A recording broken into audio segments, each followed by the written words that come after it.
Oiê! Hoje a gente tá aqui pra falar sobre 10 livros que eu pretendo ler ainda no ano de 2023. Antes de começar esse vídeo, eu te convido a me seguir lá no Instagram, onde eu sou bastante ativa, falo bastante sobre os livros que eu tô lendo e os filmes que eu estou assistindo. E, claro, se inscrever aqui no canal se você ainda não for inscrito. E antes de começar a mostrar os livros, é importante dizer que esses 10 livros que eu pretendo ler ainda em 2023 não quer dizer que eu vou lê-los em sequência, um atrás do outro, e apenas esses 10. Eu tô me programando, são 10 títulos que eu quero muito conhecer ainda no ano de 2023, então eu vou priorizar ler pelo menos um livro dessa lista por mês, enquanto eu organizo as demais leituras que vão estar acontecendo em paralelo. Bom, então vamos lá para o primeiro livro que eu já até levantei aqui, e o primeiro livro é Drácula, e eu tenho muita vontade de ler Drácula desde quando eu li Frankenstein, que eu amo Frankenstein. Eu li já tem um tempo, acho que tem uns 2 anos, então eu preciso reler pra trazer uma resenha aqui pro canal, mas eu tenho muito interesse, porque foi um livro tão importante pra mim, me fez pensar sobre tantas coisas, sobre a vida, e enfim, quero, depois de Frankenstein, se tornar um livro tão querido, quero conhecer Drácula. E Drácula vai nos contar a história do vampiro mais famoso, eu diria, né, da nossa cultura hoje em dia. E esse livro aqui, pelo que eu já ouvi dele, eu sei que ele é um livro epistolar, o que se assemelha muito a Frankenstein, porque Frankenstein também, né, é um livro que é escrito através de cartas, o que tem mais uma similaridade aí, o que me fez despertar interesse. Então aqui a gente vai ter a história do próprio Drácula, né, o vampiro, e de Van Helsing e seus amigos tentando ali aniquilar com o Drácula. E pelo que eu pesquisei, Drácula também é considerado um precursor do gênero de terror. E assim, eu sou uma pessoa que não consumo muito terror, né, filme de terror, série de terror, não gosto muito. Em contrapartida, como eu comentei, amei Frankenstein. Então eu quero ver como que eu vou me comportar aqui, né, tendo acesso lendo Drácula, se realmente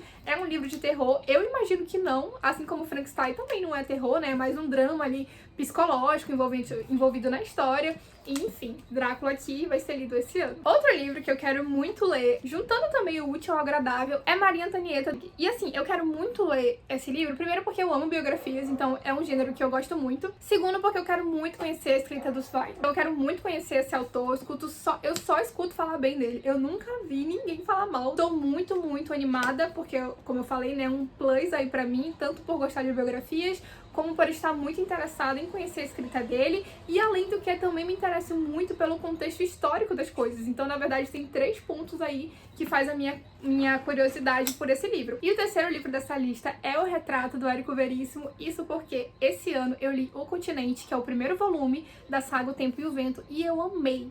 É simplesmente incrível, é fantástico. O que o Érico Veríssimo construiu realmente é uma obra-prima mesmo da nossa literatura brasileira.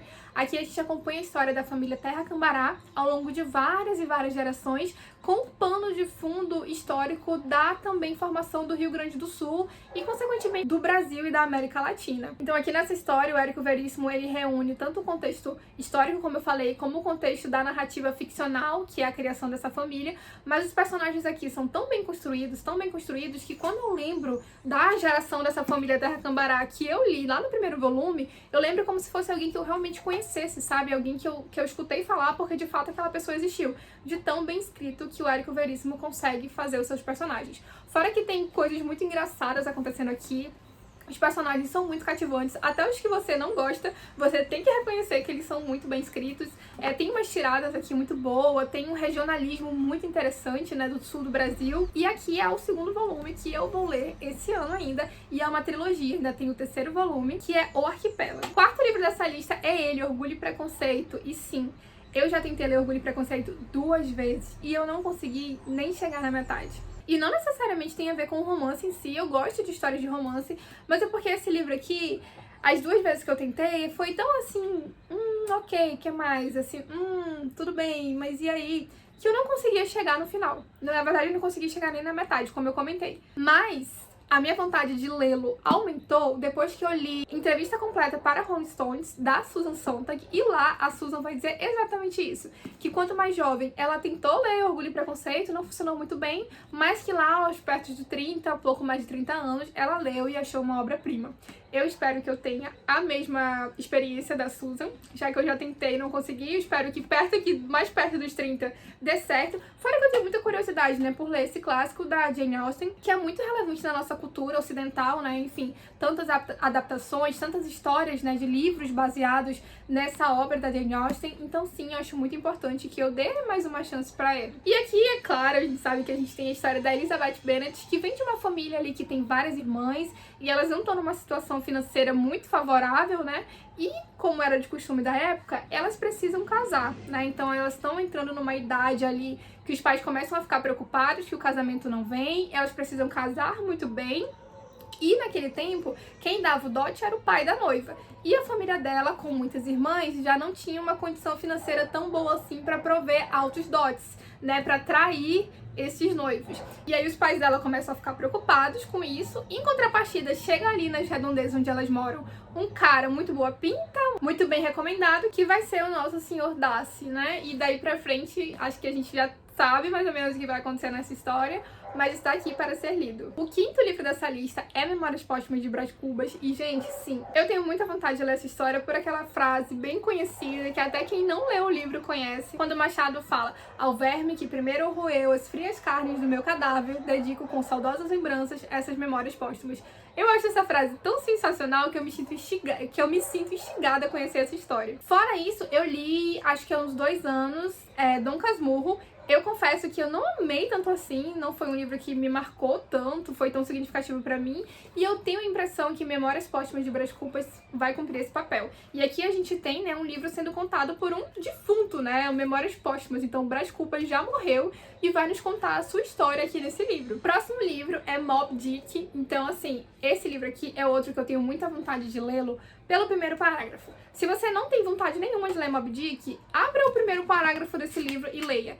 É de uma beleza tão grande. O Herman Melville consegue nos contar de uma forma tão bonita a história com que ele está nos introduzindo, que você fica fisgado a continuar lendo e lendo e lendo. Aqui a gente vai ter a história de Moby Dick, né, ou a baleia, então vai ser uma caça-baleia, onde um grupo de homens, né, vão sair num navio baleeiro à procura desse monstro do mar, que é a nossa baleia cachalote. E aqui a proposta do livro é justamente a gente acompanhar essa caça e os desdobramentos que vai ter através dela. O próximo livro é O Grande Gatsby, de Scott Fitzgerald. E assim, esse livro aqui também é considerado um clássico, né, americano. A gente tem uma sociedade no pós-guerra de personagens aristocratas, então que tem muito dinheiro, como o nosso próprio Gatsby, que dá o nome ao livro, dá título ao livro, que é esse cara rico que vive cercado, né, à base de drogas, de dinheiro, de fama, de poder. E a gente acompanha também a sua paixão pela sua prima Daisy, que eu confesso que não faço ideia se será bem sucedido ou não. Eu conheço muito pouco dessa história, eu nunca vi adaptação pro cinema, então assim, é um livro curtinho finalmente de todos esses que eu venho mostrando aqui, né? Então eu tenho muita curiosidade pra conhecer esse clássico americano. Outro livro é ele, esse tijolinho aqui, Ana Karenina, do Tolstói. Esse aqui é outro livro que eu tenho muita vontade em lê-lo, porque eu nunca vi ninguém que fale mal desse livro. E eu tô com muita curiosidade para ter contato com outra obra de Tolstói, isso porque eu li A Morte de Ivan Ilitch.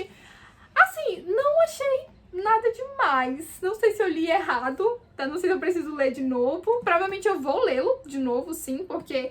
Gente, as pessoas falam que tiram reflexões tão profundas daquele livro que eu confesso que eu não tirei. Eu não sei se eu li na época errada, eu não sei se eu li muito rápido, porque é um livro, de fato, muito rápido de ser lido. Mas o que aconteceu foi que é um livro que passou por mim, sabe? Eu não retive muitas coisas dele. E eu pretendo relê-lo, até por ser um livro curtinho, então é tranquilo de reler. Eu realmente quero ver se eu não absorvi tanto de A Morte de Ivan Ilitch pela época que eu devo ter lido, pelo momento de vida que eu tava, ou se realmente não é um livro que vai funcionar tão bem pra mim como funciona pra maioria das pessoas. Mas Ana Karenina, eu tenho muita vontade de ler esse livro, porque aqui a gente vai ter a história de uma família. E esse é outro livro que é bem conhecido também pelo seu início, onde aqui nessa tradução da Companhia das Letras começa dessa forma: todas as famílias felizes se parecem, cada família infeliz é infeliz à sua maneira.